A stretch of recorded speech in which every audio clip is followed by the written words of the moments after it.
Last couple of months at Capital, salaries were always late. And when you'd go to complain, they would make it look like they were doing you a favor. I was so angry one day. I said, I am your biggest money earner by far. I said, then don't fucking pay anyone else. Pay me. Why did you not manage to negotiate the Maina Kageni deal? I tried, and it was ignored. And I hear sometimes it's to the tune of like 5 M a month. I think those numbers can be exaggerated too, but it's a lot. And I hate the fact that some Kenyan employees make it feel like it's, oh, we're giving you bonuses. No, but we're giving you your salaries on time. It always looks like a fucking favor here, dude. So I'll tell you this. Most corporates in Kenya are like chick who's only hot with makeup. So the makeup is like you have Medicare, your salary on time guaranteed. When the corporate entity, the company you work for, starts making their problem my problem, then close your company. There's this woman called Kokadi. Who are you voting for Fareed? I'll vote for Ruto. Who are you going to vote for? Kibe.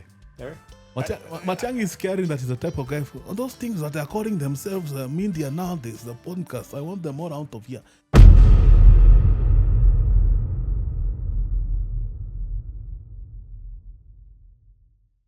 Hey, you, the viewer.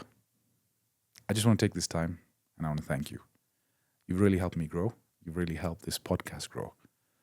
But one thing I noticed is 77.8% of you don't subscribe. And if you love the content we're putting out, guys, we'd really appreciate if you could hit that subscribe button. It goes a long way and it'll take this channel to the next level. Subscribe. So I didn't know notoriety has a negative connotation. What do you mean? So it's like famous, but it's more of infamy. So all this time, I've even complimented guys. So notoriety has a negative... Yeah, you're notorious for being a dick. No, but that's notorious. No, but notoriety is... Notoriety also has a negative connotation. It's famous... Are you rolling? Yeah, it's rolling. Okay. It's famous, but... Infamous. But speaking of which, has anyone played Infamous, the game? Put your hand up. So the whole time I've been using it in reverse. So we're telling guests, because of your notoriety... That's how I was. Then, so something else told me, check. What does this confirm the meaning? Really? I'm learning this for the first fucking time, dude. Yeah. I thought notoriety meant like something like you were like something you were like really well known for. Yeah. Yeah, same. Huh. Apparently it's negative. By the way, Fareed, they've got you a gift, eh? Where is it? Oh, I see it. Okay, so have you guys tried this, though? The Hill sparkling water. I don't want to shout them out, but it's sparkling water. With lime. Nice. It's so nice, yeah? We had it at dinner. And by the way, why do the poverty levels drink different types of water? All the children say, yeah. So, what? So normally for each category of wealth, they have sparkling water. Yeah. Eric has tap. Hey, but it's upper hill tap. Okay. So here's the thing. Flood tap. Why? Like normally, I just started drinking sparkling water because it's sort of like soda water, and then you add cordial to it, so it tastes nice. Yeah, it's that's not nice. soda. Yeah. But sparkling water minus the lime or cordial is bullshit, if you ask me. Well, it's just sparkling. It's just water with bubbles. Doesn't sparkling water have more tests that get done into it rather than tap water? Definitely more than tap water for sure. But like I prefer normal bottle still water. Okay. And do you guys remember when Coke first introduced Dasani? Hey, I remember guys, rich guys coming with the Dasani bottles to class. Then the rumors about Dasani. Remember the factories have rats. Do you remember all of that? Yeah, that was just propagated by. Is it propagated? Propagated. We're the tap water guys. Propagated. Yo, but I don't know if I can be in this environment anymore. Fun fact: I remember you were in Consolata, right? No, I was insane. So don't insult me. You went in Consol for a small period? You guy, maybe for the interview, and then I was like, I told the teacher I'm not interested. we used to after lunch. Now when you're running back to class after playing, we used to drink tap water, man. Even in Saints, but it wasn't tap water. It was those, the fountains. Fountains. But it was tap water. Fair enough, but in Saints, I felt there was some sort of process that went into it before it came to your mouth. The problem is, you know how guys used to backwash and then give you, and then these motherfuckers would put their mouth like snog it, and then like you have after me. Would you like some? See what boys? I swear I'll vomit. You can see Phelps in there just chilling. Fareed, let's get you a gift. Okay. By the way, I learned a new word. There's no reverb, right? You guys can hear me, okay? Yeah. All right, so this tea did this for you. Remember you're complaining we don't have anything? Yeah. Okay, so let me unwrap it. Okay. And while you're at it, promote tea as well, man. Yeah, guys. If you're looking for a portrait... Artwork. Yeah, artwork, custom fitted. For Coffee Pump and Yotwe and Fareed. Reach out to either of us. I need a cooler name than Coffee Pump, E085, and Fareed. No, that's nice. So this is, are you a Star Wars fan? So much. Okay, I don't want to spoil the surprise, but I already did. Anyway, Are you opening it? should I unwrap it or you will? No, do go it? ahead, unwrap it. Yeah, get one of the crew to unwrap it. Yeah, So please. as he's opening Fareed's amazing gift, I'll just emphasize again, if you're looking for a portrait picture done, you can reach out to any of us. Sajid we'll put you in or touch. Eric, we'll put you in touch. Anything custom made, anything that comes She's up to really mind. fucking talented. So Absolutely. When the website goes live for E085 and Coffee Pump, we'll have an art section where you can get hand-drawn stuff or you can get digitally printed, framed, unframed. There'll be a whole section just dedicated to her art, which supports. We know she also did. We'll put it up. She did one for Kisiangani as well, and Zige. Shout out Kisiangani and them, man. They're finally putting clips on TikTok. Finally, eh? Funny clips, man. Funny as fuck. Look at Farad. Sorry, no. Why do you have a random dagger? We've had this conversation like twice, haven't we? No, that wasn't me, man. That wasn't me, man. I'm so excited. I'm so fucking excited. You guys don't understand what a Star Wars fan I am. Tell us more. I mean, it's my era of film. You guys watching from, what are the new ones? Attack of the Clones and shit. I was there when the fucking first one came out. How was that experience? Like, you watched it in theater the first time? I did with my dad. He took me to see, I think Star Wars. No, I think I went to see Empire Strikes Back in the theater. Dude, that must have been like the CG at the time must have been next level. I mean, Star Wars itself. the time. It was For the insane. time. It was yeah. insane. Like we'd never seen anything like that. Even now, though, it still withstands the test of time. Sound like Lois and Clark. You guys watch Lois and Clark? What was that for us? Was it Avengers? Avengers really changed it for me. Yo, I'm so excited. Anyway, sorry? Don't be a joker. Turn it around. Fazzar always does that. Hey, can I fucking see it? Holy shit. All right, so I want you to take a look at it. So it's Star Wars, the battle for the podcasts. Yeah. Now, there's subtle hints over there. We'll put it up over here. So if you notice, all the droids we're fighting are large media companies. So we'll start with the right. CNN. There's KTN. Yeah, that's not large. K24. K24, that's not large. There's the Jugu motherfucker, Yoda giving over there. Yeah. If you noticed at the R2D2, Yeah. it says sponsored by Ruto. Jesus Christ. I think she captured your face really well. Let me see. And look at Eric. Am I Obi-Wan? So, well, technically, you are Qui-Gon Jinn. Okay. I would put that. But then she's mixed it up, right? Yeah. Eric would be, what's Samuel L. Jackson's? So this is Eric after 7 months of rigorous diet and gym. Yeah. Yeah, and if you notice, Eric always wears the fucking headphones, so she put that as well. I thought she was going to make me Chewbacca. No. So you're technically the most senior Fucking amazing, man. Jedi, and then Eric is probably... This is really beautiful, guys. Honestly. amazing. Tamara, thank you so much. This is fucking amazing. Yeah, so What a gift. I'm so excited. You know what's really cool? For my kids who are coming, we set up the room for them when they come. And Reed and I were saying, what can we put on the walls in there? Now this is fucking That's amazing. perfect. Thank you, Fuzzy. Oh, thank you so much. Amazing. Awesome, man. Great. Well, it's been great hanging out with you guys. I'll see you in a couple of weeks. Quick pivot. Did you guys see Ruto's picture recently? The skinny one? Where he shrunk to the bone. Really? Dude. The one you sent me, the first one you sent me was a bit enhanced AI, but for sure he's shrunk from even like 6 months ago. He's shrunk. Do you think this health-wise there's a concern over there? Or is he just working out like a motherfucker? You know? No, that I think he's doing like a 9K every day. but that doesn't look healthy. He looks weak, Frail. very frail. But you interviewed some big guy who kind of alluded to, I don't know if you can say it on air, but I don't want to say it on air. yeah. Okay. But the rumor is that Ruto's not well. We can just put it there. I won't say which guest it is. I'm actually looking at that. But if you check our history and you see which political figure there is, you can pretty much guess who it is. The guy's for Turbo Tails. But Kenyatta was sick as well, right? Let's keep it all the way 100, guys. I think in society nowadays, I believe everyone here has been affected. I know Fareed closely. My both grandparents succumbed to cancer. I think everyone everyone has been affected, right? You guys know someone who's died of Yeah, cancer. of course. So is it simply like the food we consume, or what is it? Well, I think it's got a lot to do with what we eat for sure, and I think we have to be very careful. You know, there's two schools of thought. One is that cancer was never this prevalent, blah blah blah. But I have an old business partner. He was a Luya guy, and from my production house in Nusu, and he would tell me that in his hometown, wherever that was in Luya land, the village, people would die of cancer. They just didn't know they had it.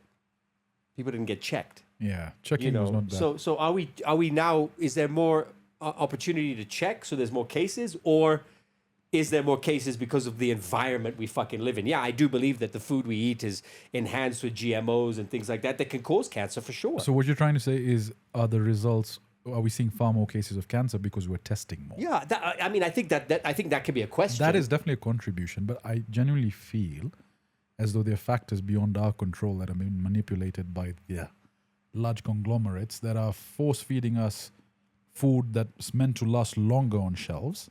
And as a result, those products that they put in affect us negatively down the road. If you even consider maybe the 60s, 70s, 80s, 90s, none of the diseases that were present today were there. I mean, let's say hay fever. Which fucking kid had hay fever? My dad would have kicked the shit out of me if I started sneezing because of fucking peanut wheat. allergies. Yeah, exactly. Or if I told my dad I'm gluten-free, he'd be like, and you're fucking gay. You know what I mean? So all the shit, including homosexuality, is as a result of...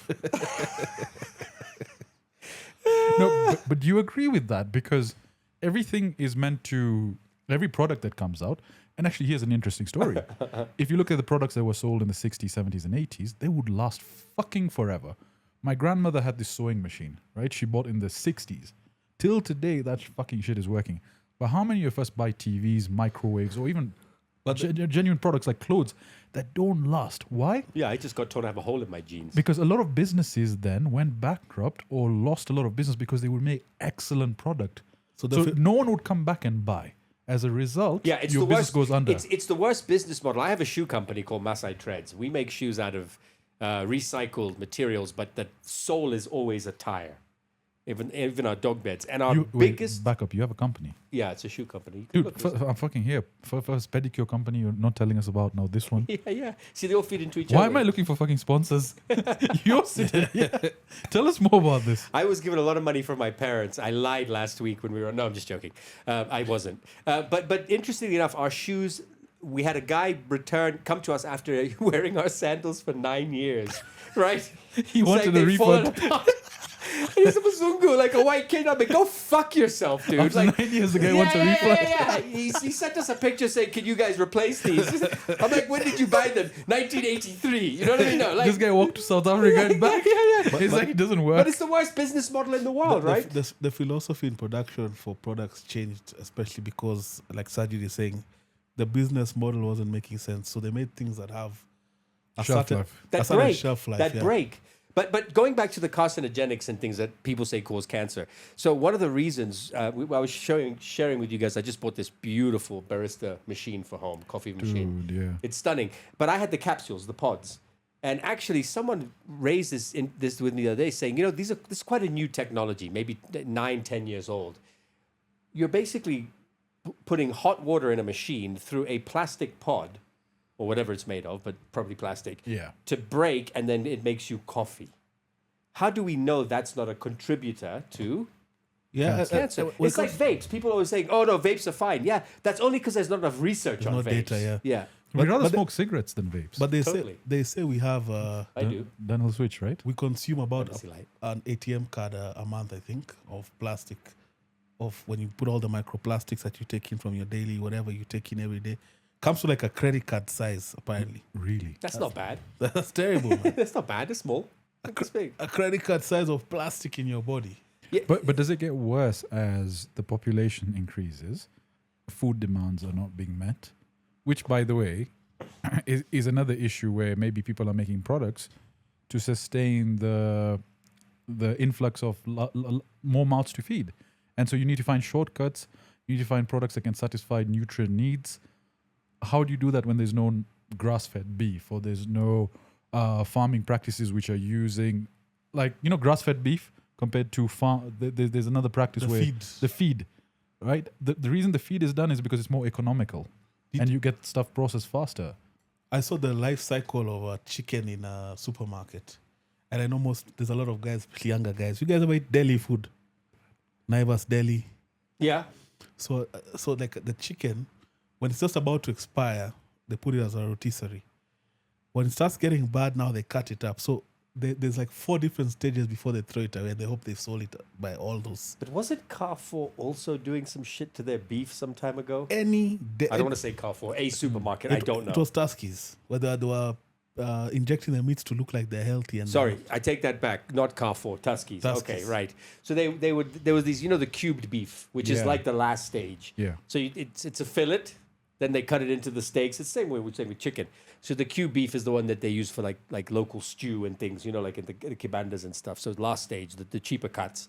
So they were like adding color and injecting it to make it look like healthy beef. And they people do. were buying it. I'm sure even those chapatis and all of that stuff is the unga that was just about to go bad. Like, and that's why Delhi food is relatively cheaper. So going back to now cancer and it becoming more prevalent in society, what do you do then if it's food that's being poisoned? Do you go scorched earth and just say burn everything in the supermarket and let's just go to farming like the way Ricky is doing? I think What do you do? I always say, and I envy people who have access to land, because land nowadays is a scarce commodity.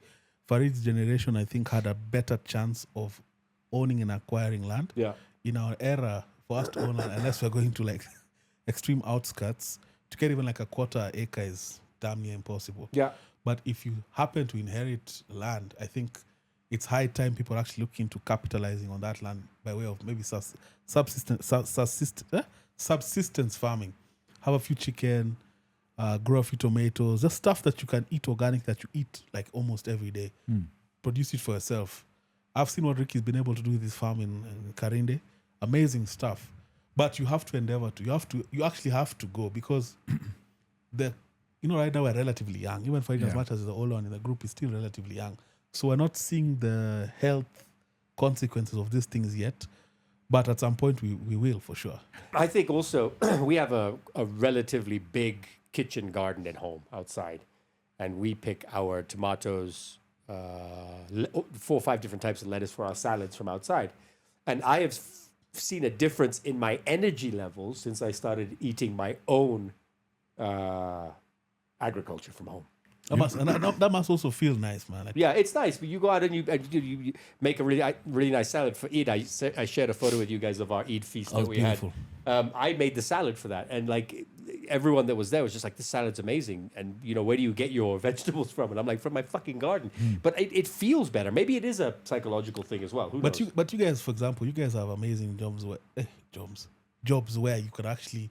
I know I've seen Saj work remotely quite a bit. You can almost work from everywhere, although you have to travel a bit with the component. Yeah. Why wouldn't you live off grid? Not off grid, but like in the outskirts on a farm, and just live there, have your Wi-Fi, work from there, then maybe come to the city twice a week. Hookers, bro. Exactly. The rates. Epstein did it on an island. It's more expensive for that them to commute. Uber lift, dude. So just on Japan, apparently the way they grow and the way the farming practices are done over there and the way water is delivered as well. I had a chap who I knew who went and lived in Japan for about 3 months. His eczema cleared up, dandruff, his skin, and he lost weight. The food practice and the way they cook everything, because the grass-fed concept is quite popular over there and it's been done for generations. They don't do a lot of factory-based manufacturing. But I would suggest watching a documentary series on Netflix called Blue Zones. Blue zones. Yeah, it's about We can put that up over these here. parts of the world where people live the longest. Japan being one of them, I'm sure. Japan, there's a place, there's a city in Japan, Osaka, one of the smaller places. Italy, some mountain region, etc. But in Japan, it's the diet, the walking, and there was like a 97-year-old woman who was talking to the host, and she was crouched down like a yoga instructor, and got up with I can't do that shit now. Like I'd have to you'd hear my knees creak. And it's diet and exercise, clean air as well. When I have eczema, when I go to the coast and I swim in the Indian Ocean for 3 days, my eczema's gone. It clears it. It clears it. Completely gone. But where in coast? Are you talking Diani? Because Mombasa, Nyali side, maybe not. No. We mostly go to Watamu, Okay. but it clears up. I've never been to it. But it's so clean. I saw, the same Japan, they had koi fish in the drainage water because it's that clean. Like the water drains, the environment is so clean that these things can survive and thrive. And the water is see-through, bro. Like, you can actually, worst case scenario, you damn near drink that water. Has anyone here been to Japan? No. My parents have. In fact, today I met my parents. We went for a walk and then went for breakfast. And they were reminiscing about their trip to Japan. And they're just saying that it's next level everything, man. I'd love to go there. Are you guys into anime as well or no? Porn. Hentai. Anime porn. Hentai only. Strictly hentai. So in Japan, there's secondhand watch culture, especially high-end Rolexes. Yeah. Have you guys seen the documentaries around that? No. We'll put that up over here, but it's a whole industry that exists where Americans, Europeans literally fly there to get watches on the grey market. Because what happens is within Rolex, the boutiques... Grey market, the connotation is what? Like it's all so clean business. Yeah, it's like black market but legal. So black market but legal. So and the reason is if you go to an AD, a Rolex AD specifically, they have an allocation of watches. They make about 1 to 1.5 million watches a year. But you can't buy it because you don't have a relationship with that AD. AD is the authorized dealer. So let's say Eric has a relationship. He's bought several watches. The sales guy's got commission. So he'll keep Eric on a waiting list. So the retail price will be maybe $20,000. So it's a popular watch. What the grey market does is it buys watches from owners and then sells them at either a premium or, depending on this particular watch, at below retail. And so it's a huge market, especially specifically for Rolexes and Omegas. And Japan is one of the most popular places, in Singapore as well, to get vintage watches, which are quite popular, and your 2024, 2025 releases. So do you guys know what patina is? Patina. In vintage watches, the discoloration of the watch is called a patina. It's basically wear and tear. But those apparently fetch a higher price. Oh, so it's like positive wear and tear. And what I found out recently was, and it ties into the Art World collection, these watches which fetch extremely high prices are an easy way for people to clean cash. Have you heard that? Where you've seen ridiculous art paintings which look like shit sell for $2, $3, $5, $6, $12 million. Watches, watches that belong to Steve McQueen. Granted, Steve McQueen was quite popular, but $13 million for a watch. And also, it's a good way to funnel money as well. Cleaning cash and crossing borders with cash. No one checks your watch at the airport. That's interesting, In right? Kenya, I've seen a lot of influencers starting to wear Pateks, starting to wear Vacherons, starting to wear Rolexes. And not really influencers, but political figures and TV personalities. There's a fake market as well. What I'm trying to ask is, how many of those do you think are original? How many people actually wear original Rolex watches If Jake Paul in Kenya? If Jake Paul got finessed, I think it was a Patek that he got conned. He got sold a fake one. Yeah. I know Lil Baby, if you're the guys who watch hip hop, got sold a fake one. I watched a little documentary on, I think it's called Frank Mueller. And the watches, the process on how he does the watches, the waiting list, I'm like, oh, that made me actually appreciate the whole thing for like how much. I think you can get caught out fake watches here for sure, dude. Especially But would you guys ever wear... Especially if you're Shamba. Like you're just a guy who stumbled into a few billions because you're corrupt. Bro, if I was a fake watch seller, you're my first target. You've seen some of the name brand things our former governor used to wear. It's name brand, but you look at it, you're like, yo, this is not. And this guy probably paid top dollar for it, like a Dior, and you're like, bro, that ain't Dior for real. Now, what's happening is within the watch world specifically, the Chinese manufacturers have gotten so well. So the Chinese manufacturers have gotten to a level where it is virtually impossible, maybe to a small percentile, where you can detect the difference between an original Rolex and these replicas. There's a particular company over here. It's called SV something. We'll put it up over here.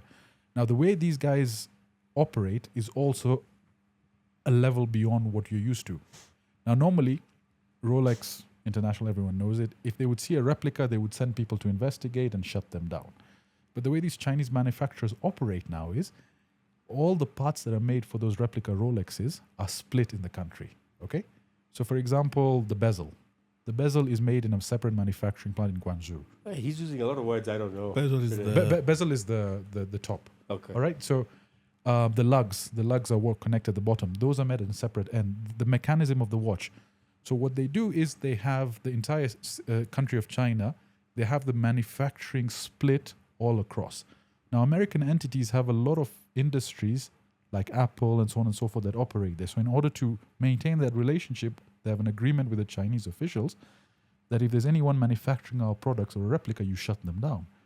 But they have this factory and they have a concept called N+1. So primary plus one is the redundancy. So if the primary gets shut down, the redundancy operation still continues. It's like Somali Airlines in Kenya. Exactly. So they have this in an industrial scale and they make about 3 to 4 million fake Rolexes a year, 4 times. So the market is fucking flooded. And these particular Rolexes, they sell them for anywhere between $500 to $1,000. And when you look at them from the weight, okay, to the loom, you know, when you look at the loom, these are materials that they've sourced in bulk as China from the suppliers of Rolexes and so on and so forth, where they can compete. And So would it be as good as? I mean, yeah, and that's what I'm getting to right now is the manufacturing capabilities right now. You cannot tell the difference unless you open it up and you measure each of the 1,000 components that go into it. And in 1 or 2 components, you'll see a difference. What's the difference in price point? So half the 500 to GMT would $1,000. cost you £24,000. That watch is going to cost you £600. I'd gladly wear the 600 pound. I'll take you back to a time when I was in like class 7 or 8. Do you guys remember Ligindogo? Yeah. The football. Yeah, I used to play there, Sana, and boots were a big thing. So I went to Dubai and I got the first set of Total 90s, Total 93s actually, and I bought a counterfeit version. So the guy at the shop showed me the real ones and the fake ones. It was exactly the same, just that the fake ones, one of the ticks was facing the other side. You'd have to be extremely thorough to figure that out. But the quality in terms of boots, like playing with it, was perfect. The price point was like a quarter or less. And I bought them. And I went to, in fact, that's when I joined St. Mary's. And I remember the first day of games, St. Luke, blue shorts, and I had Total 90s, and guys were blown away, man. So there was no difference, man. Do you remember that comic book? Would you guys wear? Fake. Good quality copy. You've been to Thailand. Yeah. Good quality copy. I don't have an issue. I myself do not have an issue with fake at all. I'm not a brand person anyway. So are those Ray-Bans real? But they look real as fuck. These are real. Those are real. And the Apple Watch is real. But I'm not a brand person. No, but truthfully, I wouldn't, like, whatever. You know what I mean?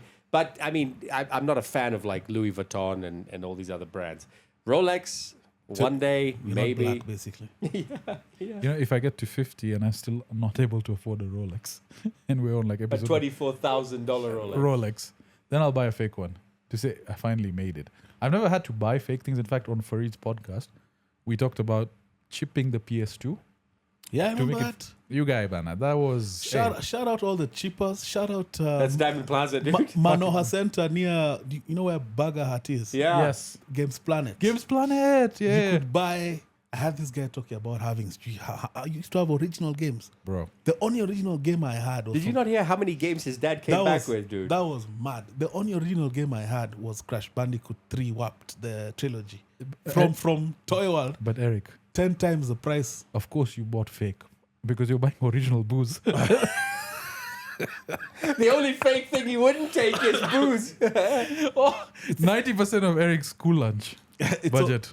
But it's so funny. I actually started off on as of strictly black ice, strictly name brand, and at some point I realized, this budget is not working. Chrome. out. So I moved to what is it called? Iceberg. Okay, you were mentioning about the Total 90s, yeah? Do you remember that comic book that came out? Was a soccer-based comic book. Super Strikers. Super Strikers, dude. Shakes McKenna. Do you guys remember that? Yeah. Yes. Whatever happened to it? Isn't man? it still in the paper? Now that coincided with Ligindogo days. Like, so in the morning before going for soccer, you have the newspapers were delivered at home. You remove the Super Strikers. And the guy had the T90s, although he had the older ones, Shakes McKenna. Amazing comic, man. It was. Did anyone who have... produced? Who drew that? Who was the? Caltex, was it Caltex? Sponsored by Caltex? Yeah, but who was the author of that comic? Was it Kenyan? South African. South African. Because South African had an exact version. I remember it was Shakes, but now more Kenya. So Kenya just replicated. But do you remember that period in time where there were these waves of new products that would influence the culture? So here's one product I remember. Remember crackers when they launched, the Crips? Crackles. Of course. Do you remember that? How it was everywhere. There was smoky barbecue flavor, which was pork. Why do Kenyans say crisps? It's crisps. Crisps, yeah. It's crisps. Sir, But Americans say chips. What did I say? Crips? No. Crips and no. Bloods. Americans say chips, potato chips. Yeah, But yeah, it's yeah. crisps. Is it potato chips or crisps? That's Crisps. Kenya, proper But Kenyans love to say crisps, proper pronunciation is crisps. like salads. Why the fuck do we say salads? And beards. Yo, but salad. It's so weird, right? So salad has a whole other meaning I can't find out. Okay, So we know salad, coleslaw, Caesar salad. So I interviewed Tossing salads. tossing salad. I interviewed Obina, and salad has a whole other meaning depending on which side of the country you're Like from. a fruity guy, oh? Salad was like oil for cooking. What? What do you call it? Chapatis. Cooking oil. What? Yeah, Salad? yeah. The fuck? I swear. How? They don't have internet. No. So it's like you had to measured. So like when your guys would buy for the day, everything is being bought for the day because it was a very abject poverty environment. yeah. Why do you have that cheeky look? No. I'm trying to reference. But just remind me before, I before need to we put wrap salad this in my side up, just remind me to tell you about the Chris Rock bit about salad in a minute. I thought you wanted me to remind you to put salad in your car. It's on empty. Okay, so what I was saying is, so that Super Striker, there was crackles. Do you remember the Dairy Fresh that came out from Brookside? Yeah. The different flavors. Chocolate. Are you a chocolate guy? There was strawberry though, wasn't there was, there? Strawberry and banana. If you're a strawberry guy or a gay guy. I like strawberry. Not chocolate? No. But what other products? You know what else coincides with that era? That was Jazz Fareed. Never made it as a wise man. Yeah. 3 Days Grace. Nickelback. Yeah. There was also. Do you remember Such a shit band. Fudge and mint choc? Of course. Before they took the manufacturing out. I remember, of course. How tasty was that? It was 10 bob. For real? 10 bob Fudge, for fudge any day, though. Fudge any day. I my favorite ice cream ever was chalk ice. Chocobomb. Chalk ice. It had like the banana ice cream covered in chocolate. Wasn't it chalk ice? Wasn't that the one? Was it like a rectangle? Which was the rectangle was one a with the silver lollipop thing. box? The rectangle one with the Do silver you guys box. remember that? Chalk ice? You're talking about the 40s, man. Sorry, the 40s. Yeah. I do just remember before the something like second, chalk ice. just before the big war. Do you remember the Lions made one, which Yeah. is like a rectangle box? It had brown and red. Yes, Do yes. you guys? Okay, sorry, I have to go back to this because others will forget. Chris Rock talking about tossing salads. Tossing the salad, So man. he said when he went to this prison, and he asked what the head prisoner, the biggest gangster, he said, "What's this whole thing about tossing salads?" He's like, "It's when you make another inmate eat honey out your ass." And he said, "Why don't you just have him suck your dick?" And he said, "Because when a man's sucking your dick, he can think of something else. When a man's eating honey out your ass, he knows he's eating honey out your ass." What are the products you guys remember from back then? Like, okay, you've talked about Dave Fish. That was a big one. The cocaine was better then. Really? There was That's why they started mixing it with like baby powder and glass. a bit before that. You guys remember the Bebo craze? Bibo. I What's remember Bibo? Bibo. That was the ice cream, oh? Bebo was a juice, Tetra Pak juice. No. Bebo!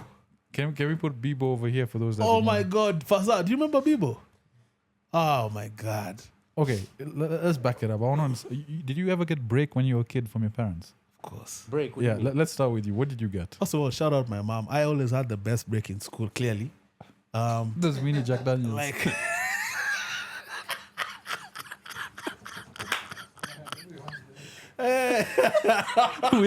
with an apple.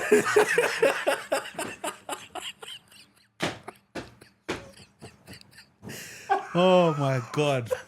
Oh my God. Just taking a chug in there. So Like, you know we love you. I had this fancy Aladdin break box. Yeah. Fuck. So my mom would make, depending on the day. So we'd either get, there was a bakery near home. I'd either carry like a chocolate donut. There was always a fruit. sometimes a sandwich, a nice sandwich. Yeah, your parents loved you, man.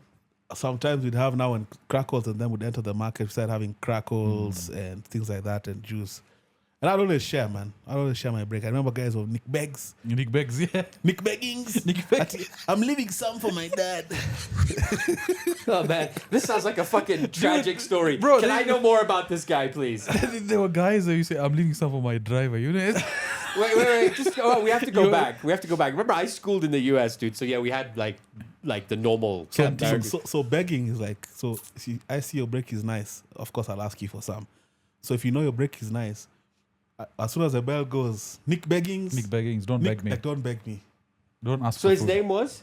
No, this is general people. Oh, that's like a name for someone. Yeah. Okay, yeah. So the guys who never had breaks, so they'd come around. Hey. You know, there was... Did you used to share? You strike me as those guys who didn't share. Yeah, Saj, No, you I definitely did. didn't share. You guys know me. I used to share. You probably had decoy break for sharing. There was a food ecosystem we built over there. So I've got one sandwich that's worth 2 crackers and 1 apple. We used to organize. Now, So what is break? It's not lunch. no. So it's 10:30. It's 10:30. So you break for 30 minutes. It was 15 minutes or 30 minutes. 30 minutes. And so people would pack breaks. Some kids didn't. And you know, there were some kids, you just look at them, you're like, this guy's parents never pack for him break, and you'd always be sweet before break. Sajid, how you doing, bro? Nick Beggings. So At 10:26. when I started at in Saints, my mom used to give me a 3-layer lunchbox. So layer 1 was like a sandwich with like beef salami and like mayo and cheese. Jesus Christ. And then the second tier was like fruits and biscuits. And then the third tier would be maybe like if there was a biscuit packet. So it was a proper break. And then the first year, like these guys in class 2 used to steal my food. And hey, wait, you know, wait, me, I'm a class 3, wait, give me a break. And I got punched in the face for that.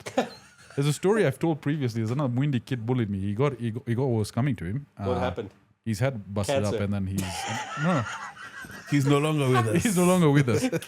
He got what is coming to him? Cancer. That's fun. Do not put that in the Then fucking show. there was I've just looked at you. Got to put it in. I've seen.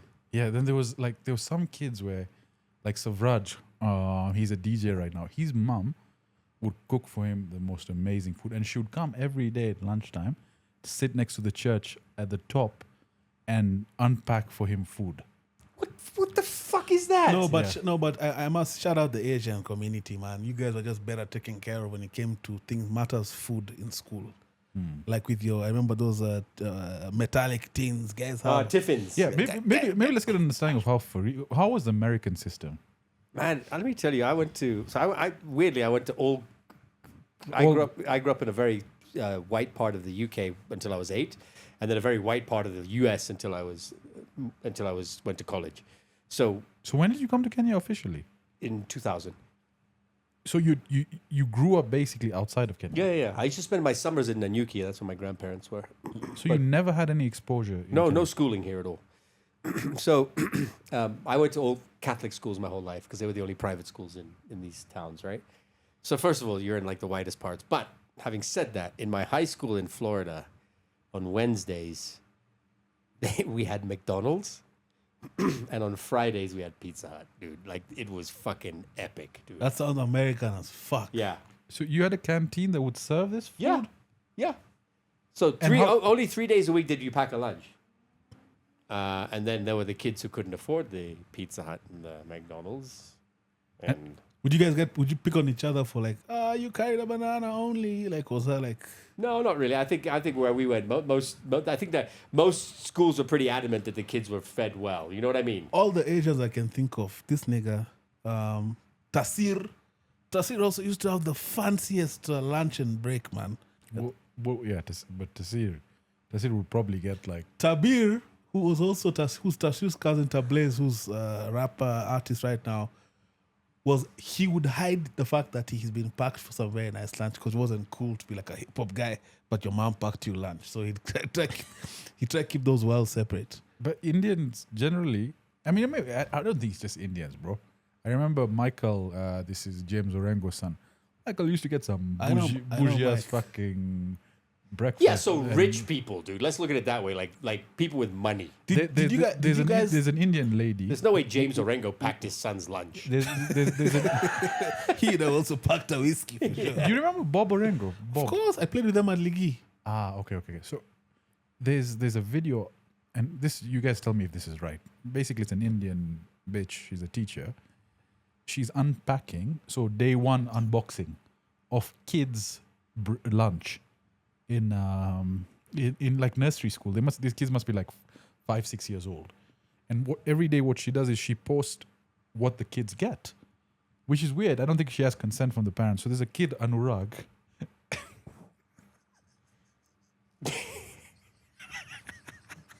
Why am I laughing? And I haven't even heard the story. What is he getting? A Lunchable? So the parents only packing biscuits, 3 biscuits for lunch. Man. What was the Indian? Indian. So this is probably some Indian village, you know. Shout out Anurag and family, man. She opens up a girl's lunchbox and it has samosa, and then there's another girl or kid that has rice and biryani and this, and then Anurag, and His name's Anurag. I think so, yeah. And he looks. We'll try and find that video. Bichara, he looks a bit Frail? Yeah, frail. Like he's fucking vegetarian. Of course, he's frail. And so whenever they open every day, this guy always gets fucking biscuits. Wait, can we find this video now? I feel Dude, like I'm gonna try and find that video, but it's so messed up. But what's What's the logic?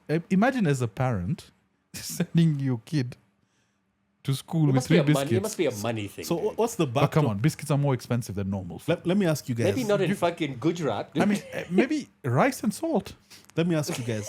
Yeah, fair. Yeah. Is it just love, or because, like I said, all the Asians I can think of, even Zainul's parents used to pack for him some nice food.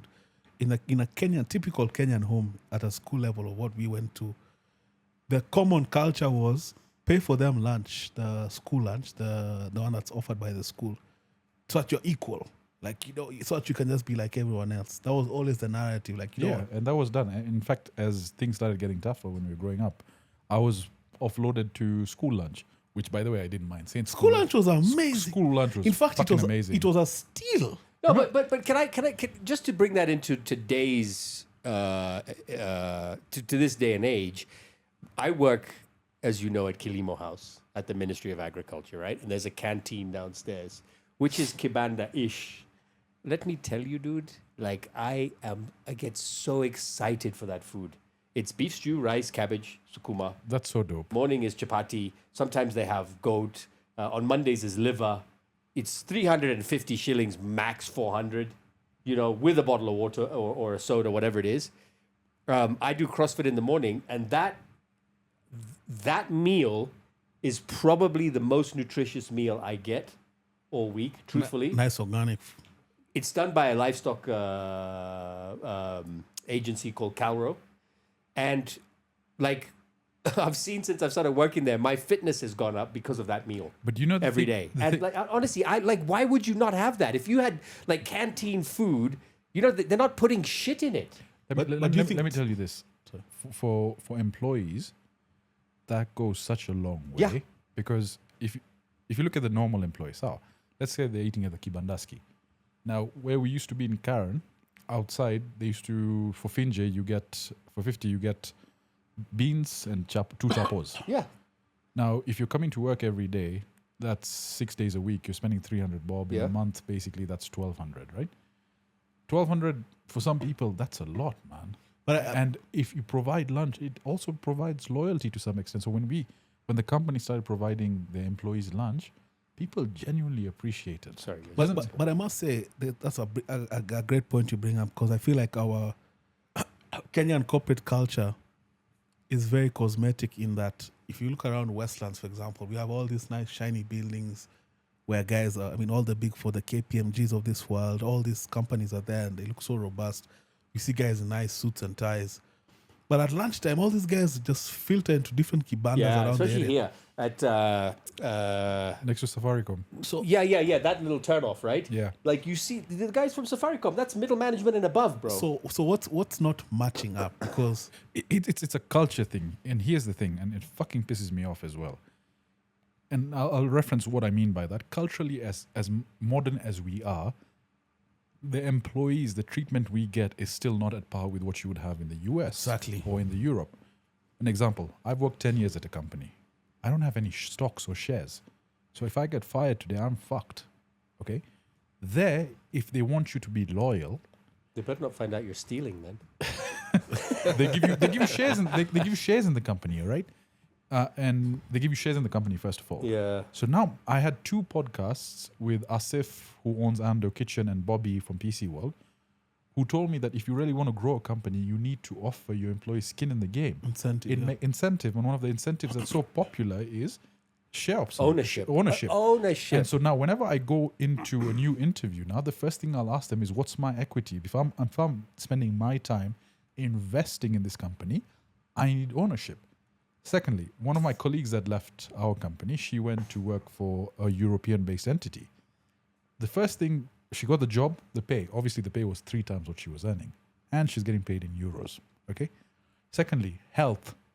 Health is very important for them. She had a 30,000 bob a month budget to spend on health clubs. Yeah, that's All good. right. Phone lines taken care of. Leave days, 30 days of leave a year. 30 days in corporate, okay? Then also on top of that, school allocation and fees for the kids and where they're going. International universities in that particular country, they would subsidize meal vouchers every day of a certain budget. So you see, the thing is, you're making the environment as friendly as possible. If you're working from home, like, I'm not sure if I can say this, but Hamza's work environment, what he does, the good things. Fazzar's brother, he works for this company. It's work from home, right? They fucking invested in an inverter for the kid because the light goes. So you see, yeah, there's a lot of these things that goes beyond just the pay. I would venture would this. Go on, improve sorry. because over here it's let's squeeze and dry these motherfuckers and get as much as we can. In fact, what they've done with this, the big companies that we know, the Safaricom's, let me speak specifically more for like the big 4, the KPMGs, Deloitte, all these others, Ernst & Young, the audit firms. What they do is they look for 844 products, guys who are extremely smart from like the village, guys who got A's, and then they kind of just give them like a mediocre, which seems quite okay. If you're coming from certain environments and you come back and entry level is a SOC or like 120 in Kenya, it's like wow. And then now it doesn't get anything bigger than that. So you're more caught up with the shiny building and saying that I work for KPMG. In your suit, it's a good point. But also, I think, I think back to this quite a bit, actually. Capital FM is in the shitter now, right? As an organization. Like it's revenue doesn't come in, etc. And I'm saying this from what I've heard from people who have left there and people who are still there, and from people they're trying to hire. Imagine if they had offered me shares in that company. wow, You'd fight tooth and nail. 12 years I spent there on and off. That's a long time to spend. You talk about 10 years where you are, right? Yeah. 12 years, a decade plus. Imagine if they said, if we hit this revenue target, you'll get 5% of the shares. If we hit this revenue target next year, you get 7%, et cetera, et cetera, et cetera. All of a sudden, you got 10% of shares in the company. I would still be there, busting my ass to make that organization work. No, walking away from there was not a difficult decision. What did they give me? What was CK? Because I saw CK trending, the late Chris Kirubi's trending this week. What was his vision long term for such times? I'm gonna and maybe a question to follow up to that. Do you think it changed after he passed away? Yeah, so I'm going to answer both in one answer. We were his family. And I had this conversation when I did Tribal Chic a few weeks ago. My co-host was Angela Maruri, who was a former Capital FM newsreader. And we were just sort of reminiscing about the sort of good old days of Capital. And when chairman was, when Chris Kirubi was the owner before he passed away, it was family. You could go to him, you could call him, you could speak to him. He used to come, and his rhetoric was always, you can fuck with any of my businesses, but do not touch Capital FM. And it wasn't his biggest money earner. By far, it wasn't his biggest money earner. When you look at his empire, I just don't think the current ownership, without saying names, but I think it's quite obvious who I'm referring to, gives a fuck about that organization.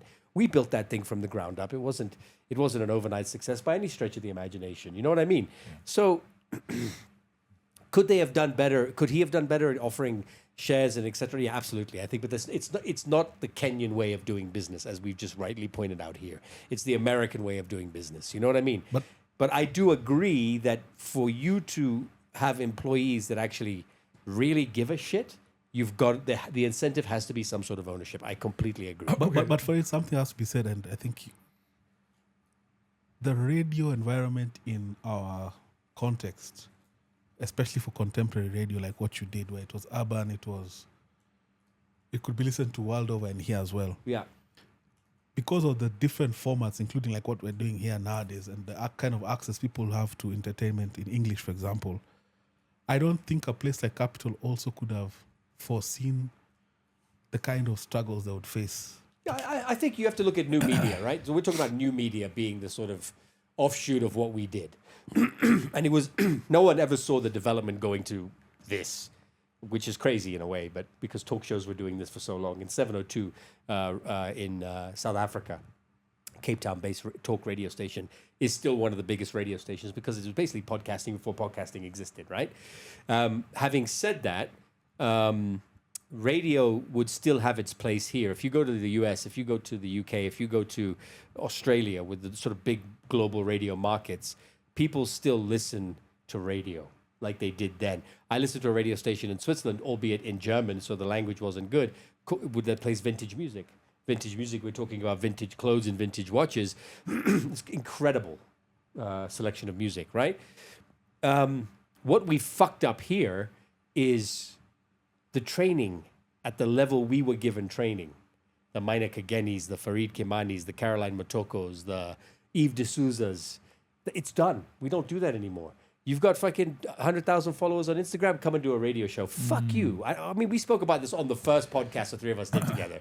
So I'm not going to go dive back into it because I've spoken about this a million times. It is not the way to do radio. Radio, it would be great if we didn't have shit presenters on air talking about fucking vapid, pointless conversations. That's what it is now. But I also feel like being in East Africa, being in Africa, we get sidelined so heavily. So Netflix has been doing a lot of acquisition of IP. Most recently, they acquired the Breakfast Club, right? Mm-hmm. They did. The Breakfast Club is no longer on YouTube. Yeah, which is bullshit in a way. Bro, think about it this way. Us guys who are, we call ourselves contemporary, I like to abuse that word. We all used to find ourselves watching a Breakfast Club interview here and there for like the past 12, 13 years, right? Yeah, whether it's not the full podcast, a clip. Boss, they just removed it and then they go a step further. When you go on Netflix, it's not there for us. Yeah. It's not available in this market. Can I be honest with you? I think that's what's happening to all. But what kind of disrespect? Because if us guys in Nairobi are fans of, and of course not everyone is a fan of things like Breakfast Club. It's a smaller, what do you call it? It's a smaller group of people. But when you add that group of people all over Africa, you're telling me we're so small that you don't give a fuck about us enough to not feature on Netflix? And here's the reality. And Netflix doesn't give a fuck about this continent. Yeah, and I'm going to let's be honest. They do not give a fuck about this continent. Let's. I mean, you can continue. Wait, where's the mental thing, by the way? The lozenge. Oh, the Fisherman's Friends. The Fisherman's. I want one too, actually. That's not. This is a UK-based product, though? I know people who use this to hide their alcohol breath at work. Does it work? Pretty much. You know how they say vodka doesn't have a scent? Oh, that's a lie. That's a lie. It's bullshit, right? As a vodka connoisseur, I can tell you for sure it had a scent. This is honey and lemon. But don't you guys feel sometimes? So I was going to answer disrespected? I was going to answer that in terms of technology, because technology informs where infrastructure and investment goes. So, Tamara's calling. Sorry. Can I just thank her for the painting? Yeah. Is that cool? Unless she's nude. Babe, Fareed wants to say thank you for the poster. Thank you. It's amazing. Thank you. It's awesome. I'm glad you liked it. So I was telling you about how infrastructure dictates type of investment. So we had a meeting with Netflix. Okay, Netflix has a single rack in country. Now the way Netflix works is their technology basically has the caching system. What the caching system does is, let's say us three want to watch 3 different shows. Okay, the show that I want is quite popular amongst Kenyans. So Netflix will take it from the main server, which is probably sitting in Europe, which is an edge cloud platform. and keep it in the cache because it's easily accessible for whoever wants to watch. Okay? And then your shows, which are very unique, it'll have to go further and keep it just for you. So that's why sometimes shows that are popular load faster, and shows that you search for are not very popular take time as they go around. Okay? So that rack serves not only Kenya, but it serves the region, East Africa. And when we ask them, what are your plans to expand that rack? And usually when technology people expand their racks, more investment, it means more people are watching. They told us that the traffic in East Africa is less. All the cities in East Africa, East and Central Africa, is less than London. Yeah, okay, I can understand. So you see that. How many people here have Netflix accounts? Me and Fareed. Of course. Yeah, 3 of us. But you go outside, everyone's Byron, of course, you haven't. Showmax. Don't have a Netflix account? And Showmax is gone, by the way. Wait, Yeah. you don't watch Netflix? No, and Fazzar? this is a very good point. Fazzar downloads everything. So any movie you need, he'll download. So my point is, outside of the environs of Nairobi, everyone downloads movies through 1, 2, 3 torrents, this and that. I have another question. How many people have Pornhub accounts? All of us. Because we You don't. actually have an account? Yeah, of course. Of course. That's how you unlock 4K streaming. I've never had a porn And account Fat House. in my life. So my point is, the investment in terms of Googling Netflix, it. because here, as a population, as a culture, we don't have a spending culture. We're not the type of guys to give this show $10 as members, or even $1. Shout out our members, by the way. We appreciate you guys, but you get what I mean. Versus Breakfast Club have Patreon subscribers, so everyone on YouTube and everyone on these Netflix shows are moving because the purchasing power of their audience is there to subscribe to Netflix. We have to think very differently, right? And that's why the investment in movies is that shifting? I look at the attitude towards things like spending power around things like fast food and how that's changing. Even good wine and things. The things have changed here so much. But that's what I'm trying to tell you. It's only the major hubs. It's only Nairobi. That's a good point. It's, So if you go to Karatina and ask how many people have a Netflix account, I they're mean, like, what the fuck is Netflix? What the fuck is wine? So would they know Showmax though? But Showmax is shut down. No, it is shutting down. Yes. Why? Because Byron shares his user code with 15 other people. But also Canal Plus is fucking doing what the French do and just fucking everything up. So, but I also have to shout out Diaspora Kenyans, man. They get it. A guy will tip you because he's a trucker, and for 1 hour 45 on his 7.5 hour trip, he got to hear Fareed, Sajid, and Eric talk about something interesting. And for that, for your time, it's actually like yours. because he was indoctrinated into the $12. tipping culture of the Western economies. When you go there as a Kenyan, the first foreign thing is, oh, we tip at restaurants. Oh, we do this. We give 10%. It's considered part of the culture. How much do you tip? So there's I usually rule of thumb 10%. there's two. Same. Yeah, so if I'm spending 5,000 bob at a place, the waiter gets 500. Which you will be surprised it's- how few tips he gets like that. If it's good you know service what- also. And so, by the way, just a tip for people is whenever I ask Fazzar, whenever we go to any restaurant with him, that is very common. We get our service before everyone else. It's because of the tipping we do, right? We tip very generously. Do you know where the word tip comes from? Like tip of the dick, oh? No. To ensure promptness. They used to give it to the waiter before. TIP. You guys didn't That's get what that? No, it's true. You didn't get that joke? Oh, sorry. No. To ensure? To penetration. ensure promptness, TIP. That's another joke. To ensure penetration. That's tipping hookers. No, but do you think it's there's two things happening here where socioeconomically people just don't have any extra cash, and we just don't have an appreciation of time, because here we are doing a podcast. Look at all this equipment we bought. We have staff that are paid. People don't understand that on the back end for us to entertain you also, it takes some. It's at a cost. So in the West, when a guy tips you, he's taking all those things into consideration because he understands that for you to sit down together, make time, come here, have a conversation that was insightful enough, there's effort, and that effort requires some reward. $12 for the kids in Wuhan. But and it's changing. I do see people tipping quite a lot, and even the support we're getting, especially from the diaspora, it is there. But my question is, I actually forgot what question I was going to ask. Why? Are you gay? What was I going to ask? Well, You are gay. I started focusing on the taste of this thing, and I was like, It's this so thing fucking good. I'm about to have my third one. Whose Yeah. are these? Are these yours? Yeah, Fazzaz. Fazal, I'm going to have another sounds- one. what question was I going to ask? They're really fucking good, man. I'm sorry, guys. I think it's important to target diaspora. Like for us guys, what we do. Yes. Sorry. So the question I had was, in terms of, you know how we had an argument where you ask people to send money. I always said that I don't like that. Like people should give off their own free will, rather than us saying, "This is my M-Pesa number. Please send me." Like what you did. Remember the tipping thing, where 3/4 of your podcast was "Please tip me," and the video was at the corner. A little box. 55 minutes of the 1 hour episode. Please tip. Now, here's the thing, because as Kenyans, we have to. The culture we have is you work, you get a reward.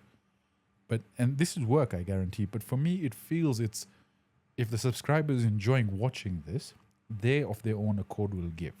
But there was an argument I had with Aga that culturally that's not how Kenya is, so you have to ask. Because we don't have patrons, we don't have tips. People don't have cards to tip. Like even banking cards, not many people have credit cards. Fazzar, do you have a bank account with a credit card? How come I've never seen, how come you never paid for anything? Because you pay for everything. Anyway. But tying to that is also Sajid. So would you ask for money? And even Fareed, I'm asking, like, would you ever say, guys, if you genuinely appreciate it, this is the M-Pesa till I now? wouldn't. You know what ties to that, and I'll say it openly, and same applies to me. It's privilege. It's because this is a side thing. If it was your main thing, you'd have no problem asking because you actually require the money. You actually require. It's not I'll still survive without kind of environment. So for us that doesn't require. There's a privilege attached to not feeling like you don't have to ask for it. But I feel privilege. But that's a pride thing, right? I feel privilege has a negative connotation to it. No, but it's okay. Yeah. Privilege. People can look at it as a negative thing, but it's not a negative thing. It's just the reality. But is that a of this. pride thing? It's pride for sure. Not having to ask for it. Yeah. I feel like it's begging. Because let me tell you something about the workforce here, though. Towards the sort of last couple of months at Capital, salaries were always late. And when you'd go to complain, this is the problem with fucking Kenyan companies, dude. They would make it look like they were doing you a favor. Yeah. For your salary. Yeah. And I remember having an argument with my former MD, fucking cunt that he is. I feel like I should just say his fucking name on this podcast. Maybe I will. I'm telling him, dude, you're not giving me a fucking loan, bro. It's my salary. It's my fucking money, and I bring you the most money. And I was so angry one day. I said, right, I am your biggest money earner by far. Like 70 to 80% of the revenue was based on my fucking show. And it was not based on any of my co-hosts. It was based on me. I said, then don't fucking pay anyone else. Pay me. Why did you not manage to negotiate the Maina Kageni deal where What was the Maina Kageni deal? she doesn't just get a salary? No, he gets a profit share. I tried. Profit share. I tried. And it was ignored. And I hear sometimes it's to the tune of like 5M a month. Yeah, I don't know. I think those numbers can be exaggerated too. But it's a lot. It's a lot. It's very fucking good. But you know, if you're in a workplace, by the way, I'm not sure if we should talk about this. Bonuses. Because of what happened to you. Ah, man, companies are just full of shit, man. So what I'm saying, like, Ask guys and what- you can comment on it. We're but due for a bonus, and there's do you want to what, put this in? it's okay. There's word that we might not get the bonus. Why? Because revenues are down. Usual fucking story. No, revenues are extremely up. The reason we're going to get the bonus is because last year we killed it. So the bonus is based on last year's performance. But now Iran. That's such fucking They bullshit. will always find a They'll always fucking find a fucking reason, excuse. bro. It's nonsense. And they're just waiting for like what can we pick from world events that will be the Why are we always the let me tell you, my company guys work so fucking hard across the board from top all the way down. Guys apply themselves in a crazy way. But does your bonus come from mother company? The workforce is from our own profits. The work and our market share and everything, the success has a direct correlation to the work ethic in the company. So for you to now start telling us about Iran based on, meanwhile last year we made some astronomical profits, is just bullshit. Because even that bonus, it's a dent, it's a splash in the ocean in terms of the earnings. So for them to now start saying, it's bullshit. Can I be honest with you? Compared from what you've told me about bonuses and what people earn, bonuses. What's your understanding of bonuses? It's like an extra salary. There's different versions. No, I think a bonus. I mean, for me, I would say a bonus would be in a year. I feel it's one check, right? So check this out. I interviewed for a company, okay, and the role required me to be based somewhere else. Wow. But it was £120,000 a year, okay, with 60% of the gross salary as bonus. So that's £180,000 a year. So my negotiation was, can I earn that being based in Kenya? And I spoke to other Kenyan companies when I was interviewing. They were like, oh, we'll give you a bonus that's equals to 1 month's salary. Per year. Which is okay, but it's still bullshit compared to what these entities in Dubai and US and UK are willing to pay. For context. So they give you percentage. So imagine that. And I hate the fact that some Kenyan employees make it feel like we're giving you bonuses. No, but it's we're giving always, you your salaries on time. it always looks like a fucking favor here, dude. And that's the problem. That's what we need to change. There's two problems with the fucking corporate world in this country. One is that they make it look like paying you is a fucking favor, right? That's why I'm happier being a consultant than I've ever been in my life. You know what I mean? The second problem is we celebrate mediocrity in this fucking country when it comes to the workforce. Let me tell you, Emirates give their employees a 6-month bonus, so like 6 months worth of salary. So I'll tell you this: most corporates in Kenya are like a chick who's only hot with makeup. So the makeup is like you have Medicare, you have your salary on time guaranteed, you have this false sense of bragging rights. You know, I work for ABC. But when you remove the makeup in the airline environment, behind there is fatigue, frustration, brokenness. Guys being overworked, you're chasing your tail, disgruntledness. There are so many things that just so... Let me play devil's advocate. Have they ever delayed your salary? That's why I just said, but the makeup, I used one of the makeups now in that environment is that your salary is on time. But you know, that's also such a But privilege. your salary on time, like Fareed is saying, it should be a given. That's not supposed to be like a wow. And I you pay us completely on time. Oh, and they want to be thanked, bro. No, but I completely agree with you. Though the culture here and it's so fucked. And let me reference several verticals. Dad used to work in the transport and logistics industry. Do you know they pay people salaries after 2 months? Why? Because their suppliers pay them after 4 months. How the fuck are you expected to run a business? Run a business when I invoice you today and you pay me back after 4 months, and I have to wait because the culture in Kenya is after 4 months. So how the fuck do employees survive when your cash flow is so thick? Okay? Then the companies who at least pay you on time and have been consistent when paying you on time, they get shunned on and shat because it's expected. But the culture in the company the companies you work for, normally the culture, and depending on which industry, like supermarkets as well. Remember, Nakumatt used to get in shit, but even Carrefour and all this stuff, payment after a lot of supermarkets have collapsed. 120 days, this, that, yeah. and all that. So I'm saying it's. I understand it should be considered as a normal thing to pay your employees on time, but the culture we're in, where bonuses are, how many people get bonuses? Hardly people get bonuses. Stock options, lunch. It doesn't happen. It doesn't here, happen. But So why we do need to shift the culture. But also, but also they treat us like intellectual infants. So if the company was loss making, no one is expecting a bonus. We're conscious enough, top down, to know that if it's a loss making entity, I can't then cry for my bonus. I'm actually happy my salary. But the company's not making a loss. They're making super profit. every flight I've taken in the last 2 years on that airline is full. Yes. And I fly a lot to the coast on that airline. It's so crazy. Last year, about one KQ, the profits they posted, I think it was 5B. 4B was from us. So they just used our books to just make their books look a bit shiny. So when we're asking for a bonus, it's not that, and mind you, we were promised a bonus. So it's like, okay, you guys can expect a bonus, you can expect certain increments. We're not just coming out of the blue and entitled. So we started hearing Iran and like, fuck you guys. So how was the reaction within the company after that was said? Morale was so low. And have they done anything to address that? Because guys, so there was supposed to be a staff forum last week. It was postponed, so we're waiting.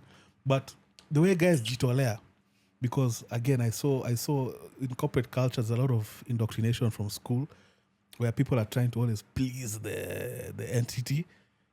So guys really go above and beyond, more than they should by far. Yeah, I think that culture's fucked, but that's a problem here. Kenyan. Dude.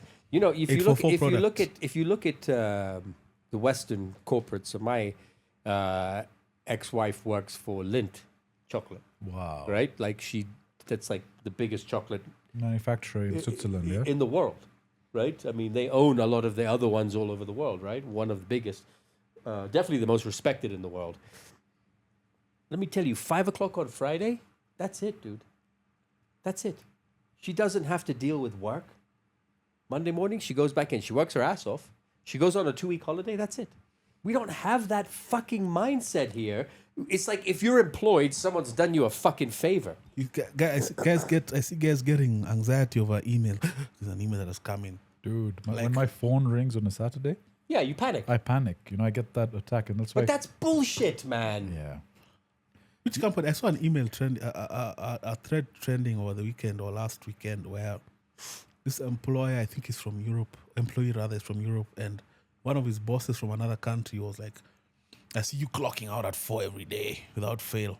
I was like, yeah, By the way, bean counters. my contract says this to this time to this time. Here where I'm from, this country where we are, bro. That's how we roll, man. But I do think, I think you have to look at it two ways, right? Because I am a consultant at my current position, and I do more work than I feel is written in my consultancy agreement. There's two reasons. I have a great work environment. I really enjoy it. I enjoy the work, and they're paying me well. So I think you can also take it upon yourself to you end up standing out, which is good, right? But that approach of being forced, the other approach of, oh, your salaries I've paid you your salary, come and fucking suck my dick for it. You know what I mean? Or when you are like saying something like, you know, when are we going to get paid? Oh, I don't know. You know, this is, or, you know, Iran war or business is bad. That's not my fucking problem.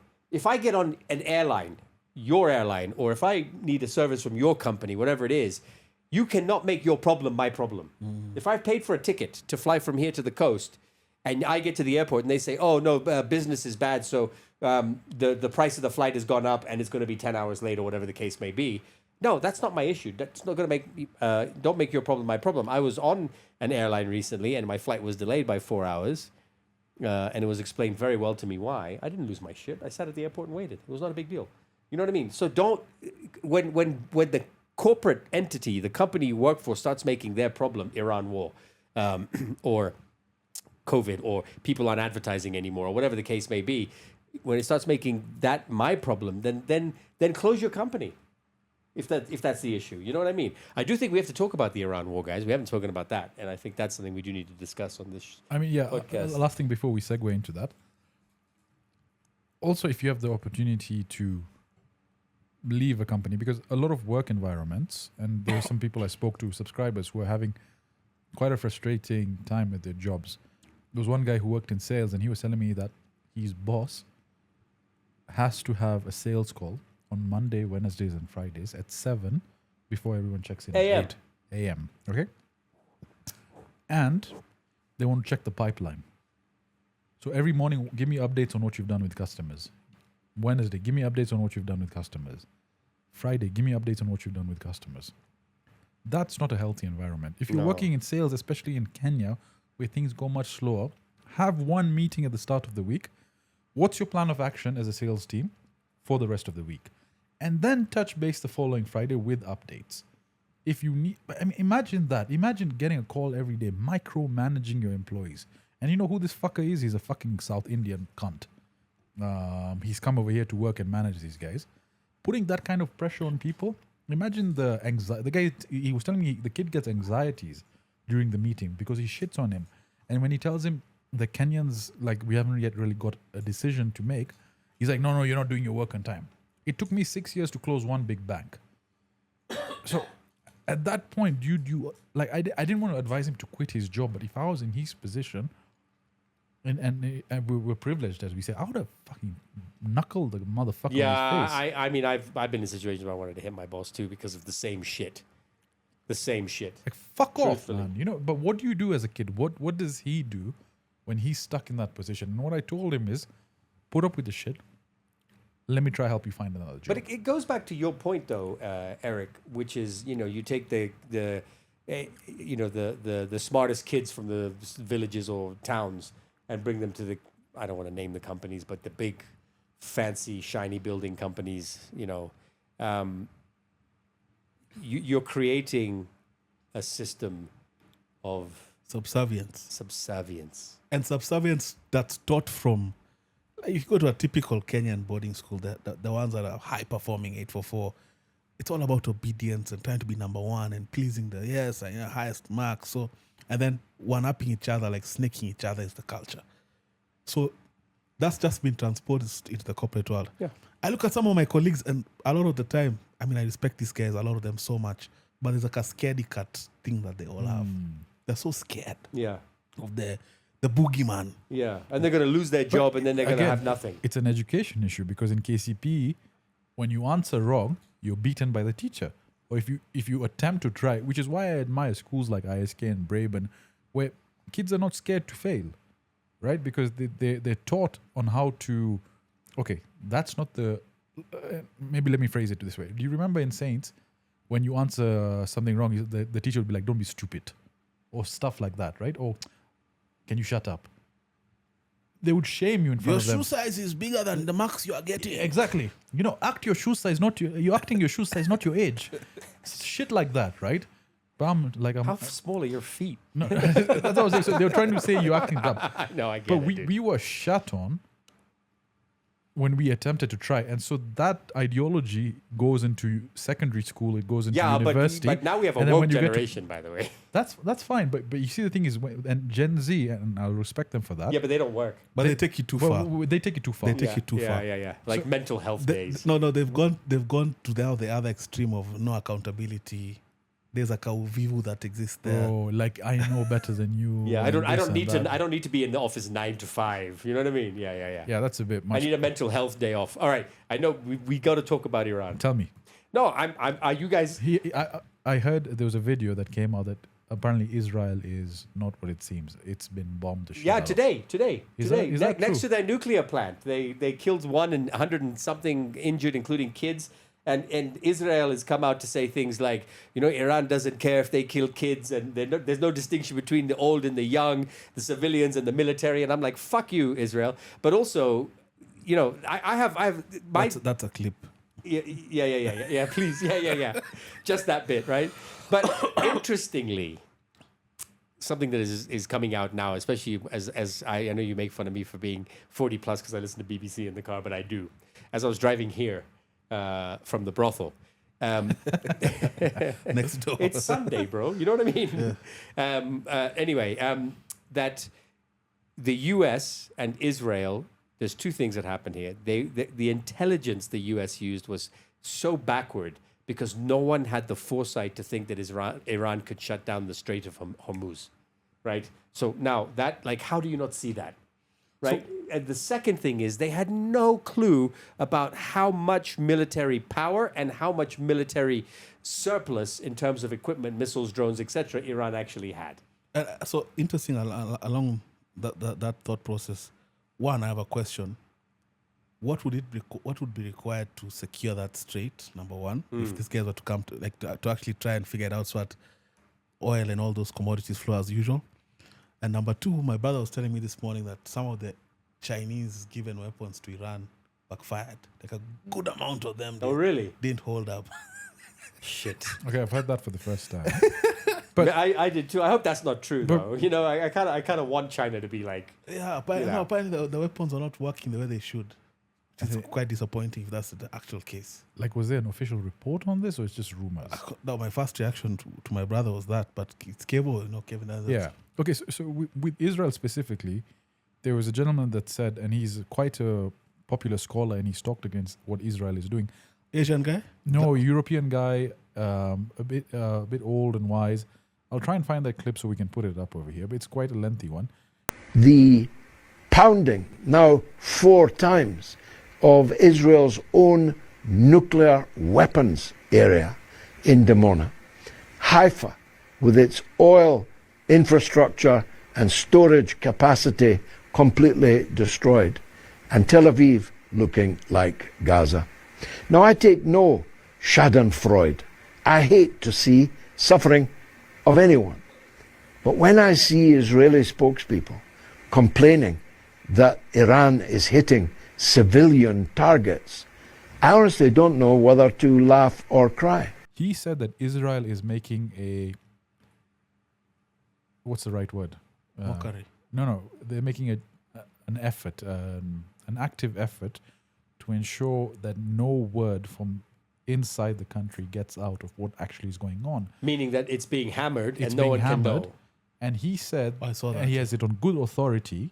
You saw that clip, Yeah, right? yeah. That Israel has been really damaged. Tel Aviv specifically and other areas has been bashed to a point where genuinely people are suffering and buildings have collapsed. But on the outside, they're trying to maintain a positive How they image. keep that information for? Just zimmer the internet. It's united. They stand. This, I mean, come on, Israel is super Yeah, but there's united. people inside Israel that are not supportive of this war. Surely that would leak. And here's another conspiracy Or you theory. get killed, maybe. They're going to use this. Or those mints. They're going to use this. This is not mints, by the way. It's medicine, yeah? No, I mean, it's kind of in between. So they're going to use this as an excuse to bomb the mosque. The one that they're saying, I think it's the Al-Aqsa Mosque.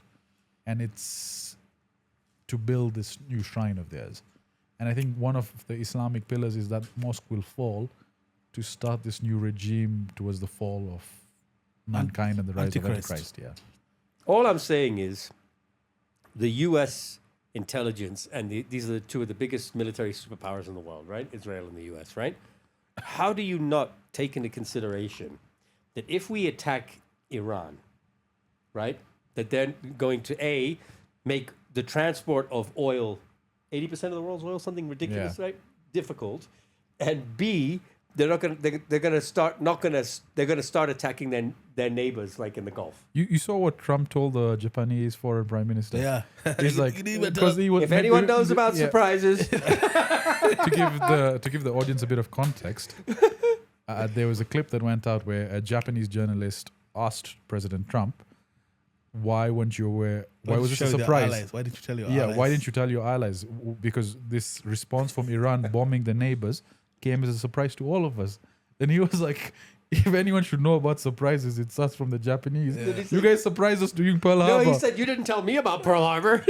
Fucking How what fucking the ridiculous! fuck? But it goes to show you. He's actually really funny, though. Yeah, it's fun, effortless. It goes to show Yeah. you. It goes to show you that this war and globalization genuinely impacts a lot of economies, but there are also actors over here who will take advantage of the fact that there's a war to not give bonuses, to increase prices globally, to make a profit. And it all comes down to that. Our Kenyan government was already called out by MP for Kiharu, where he foiling their plans to like mark up fuel. But there are already fuel shortages being experienced, right? But they probably a bit of hoarding. I don't think it's already an effect of what's happening in Iran.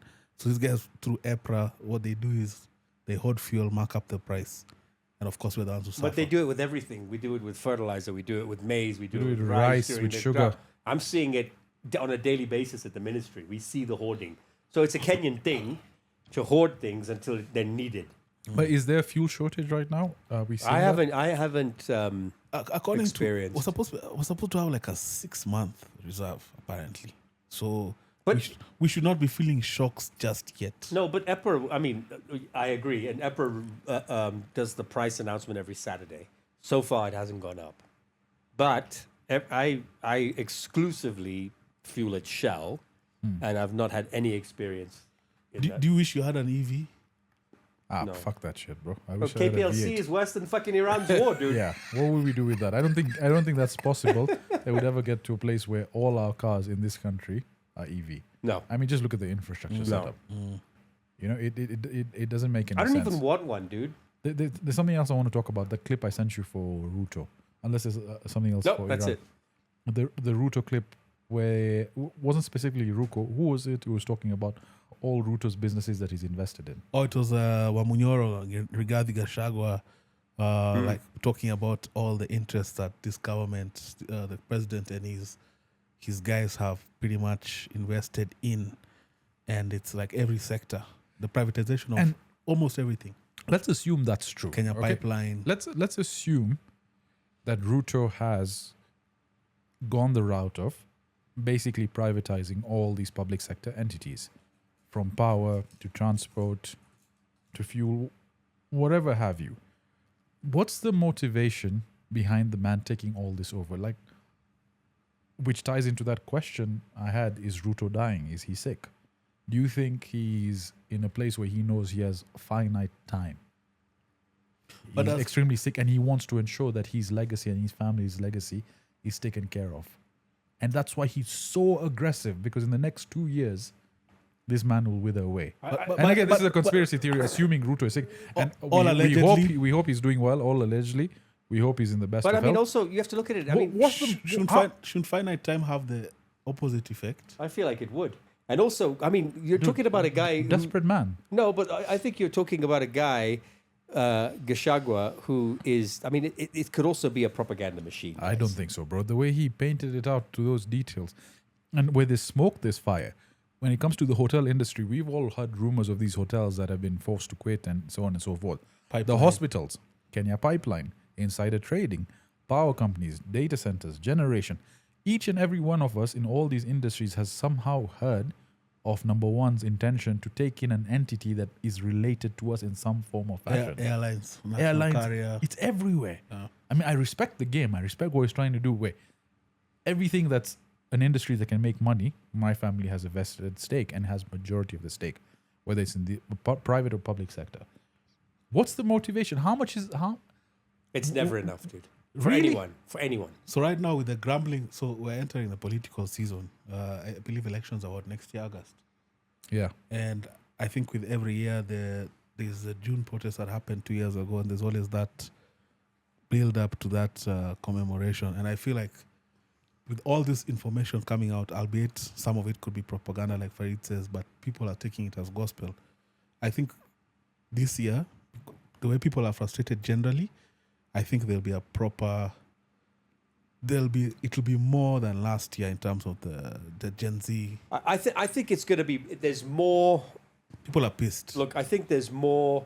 What do you think, young? Let me ask the younger guys. Yeah. What do you guys think? Remember last year the way? no. First, let's start with: are you guys even going to vote? We asked them that this last week, and they said no. Fazzar, are you voting? They can give me the passport. They let me vote. You have an ID, then you can vote. Don't vote. They have an ID. They can get a passport. But you can vote. Are you voting, Byron? No, you don't have to say yes if not. What do you think about what happened last year compared to this year in terms of the Gen Z commemoration? Do you think it's gonna be worse, or guys have forgotten? I can't hear what Byron's saying. What's he saying? So there's this thing around, people are publicly posting the fact that they have checked the portal and indeed that they're registered. So there's this movement called Niko Kadi. Kadi from the connotation of when you're playing cards and you're about to beat someone, you say Kadi. So now Niko Kadi meaning I'm registered to vote. So there's a movement going around of people now trying to say it's time. And this ties into all the information that's leaking. Now, what Fareed is saying about a propaganda machine, let's believe that a lot of that stuff is also coming out because of their positioning themselves for. Yeah, of course. Who are they talking to? They're talking to the guys that are going to vote, right? So, I mean, look, campaigning is everywhere, right? I mean, look at the U.S. Trump's campaign was fucking flawless, dude. Flawless, right? And look at the strategy behind it. He was cleverly beat a woman, fair enough. She probably wasn't qualified to be president. So, I mean, take it for what it's worth. There's probably some truth to a lot of it, I think, but you also have to keep an open mind that the person who, personally, I don't think Gachagua would be a good president, personally. But we don't really have a good choice. No, I agree, but neither did the U.S., obviously, right? So what I'm saying is, Who are you voting for, Fareed? who am I voting for? With Matiang'i versus Ruto. I'll vote for Ruto. Over Matiang'i? Yes. Okay. Reason? Absolutely. I stand by the rhetoric when he was sworn in, saying it's going to get a lot harder before it gets better. Okay. So he didn't lie to him. He didn't lie to me. Sajid? I don't think people listen to that. That's the problem. And I agree. There are things that sorry, I just give me a second here. There are things that were promised that haven't been done. I agree. But that was under the last regime and the regime before and the regime before that, and will be under the next regime as well, whoever it is, right? Everyone, all over the world, if you go look at any election promise, what did Trump say? No more forever wars. Epstein files. Epstein files. No more forever wars and Epstein files. What is happening right now? Those are promises that have not been met. This Iran thing will be a forever war. It'll be like Afghanistan. It'll be like this. There'll be lulls and there'll be peaks and there'll be valleys and hollows, Apparently, etc. they're trying to get soldiers on ground. In Yeah. Iran. So, but he lied. Americans. He lied. So the Iranian guy is saying, let them come. Yeah, dude, you do not want to go to Iran. Dude. My prediction is in the next 5 years, North Korea falls as well. By the way, for the central bank. Who are you going to vote for? Kibe. Andrew Kibe. If Kibe stands just as a fuck you to the system, Yeah. Kibe. If Kibe doesn't stand, then I'm not going to vote. I've never voted because it doesn't make a fucking difference to me. Whether it's Okay. Ruto or Jimmy Wanjigi, Okay. I'm just going to try and look, and people can shit on me, but genuinely, whichever leader has come has not made a difference in my life. It's just made it worse. It's generally been worse and worse and worse and worse and worse, right? The incomes that we're getting, the this, the that. So for me, I could give less of a fuck. My point is, whoever comes in and whoever you guys decide to vote in, maybe it's an egotistical perspective, but I don't think my vote will make a difference for either. Fair enough. Eric? I agree. If Kibe does stand, I'd vote for him as a fuck you. Just as a fuck you. But What about the guy who wanted to legalize weed? apart from Who's that, that guy? I The have- Rasta guy, yeah? Pastor what? Oh, Ajakoya. Wajakoya, yeah. Okay. So, I Eric, I might deviate if he so- runs against So, me. so would you vote for? Would you vote or you like fuck you? What's the point? I think I'll vote. I'll probably vote. I just haven't decided who yet in a serious way. But I plan to vote. I think as much as we say they're all the same, I think there's small nuances that are slightly different. And I'd want to just hedge my bets on those small nuances. Okay. So you don't know yet. I don't know yet. You two? You don't know yet? Byron, who are you voting for? You're voting for Ruto. Who? Matiangi? Matiangi is scaring that he's the type of guy those things that they're calling themselves media nowadays, the podcast. I want them all out of here. He's the type of guy who can Yeah, so maybe, but here's the That's thing. a fucking good Matiangi, though, bro. Seriously. But Like what's that is like Alec Baldwin's Trump. Dude. just do that again? no, don't put me on the spot. But he can actually. That was fucking solid, That was man. really good. Yeah, thank you. But there's no point in getting that guy in. And okay. But that's the point I'm trying to make. If it gets down to a tight race, and every vote counts, my vote will go on Ruto. And the reason is, I've already seen what Ruto's like. There's no surprises. Okay, it's pretty much going to be the same. So if it's going to get procedurally worse, then fine, we'll prep for it. Getting in Matiangi, first of all, I don't like surprises. something about his accent throws me off. He seems a bit shago. So he's arrogant before So the he- fact. so You should be does- scared. does he You're seem- arrogant before the fact. And is he? Maybe you don't need to put this, but maybe he's a touch of racist. Like if you look at Ruto works with Somalis and Indians. Everyone gets an opportunity. Matiangi, It could be another Idi Amin. yeah, I Are we get that. I think we should land this plane. I I want to get And, over again, one I'm piece. just from an external perspective. I'm not sure if you guys get No, the same thing. plus he has historical things to answer for. There's a Rebayala thing that he's tried to wish away, where bodies and bodies upon bodies. I look, guys. I think at the end of the day, I think Sajid. Boniface Mwangi. In Africa, the incumbent rarely loses. Yeah, Let's be honest. let's be honest. That Dennis Sassou Nguesso is 30 odd years in power in Brazzaville. Guys, will your vote make a difference? If everyone thought that my vote doesn't make a difference, then no, it doesn't make a difference. But if everyone went out to vote, Yeah. of course it'll make a I mean, difference. so maybe let's just say, if it comes down to the wire and we know each vote is going to make a difference, I will go with Ruto, because if push comes to shove, if I get FaceTime with Ruto, I know I can do business with him because he's proven that he's done business with Indians and he's done business with Somalis.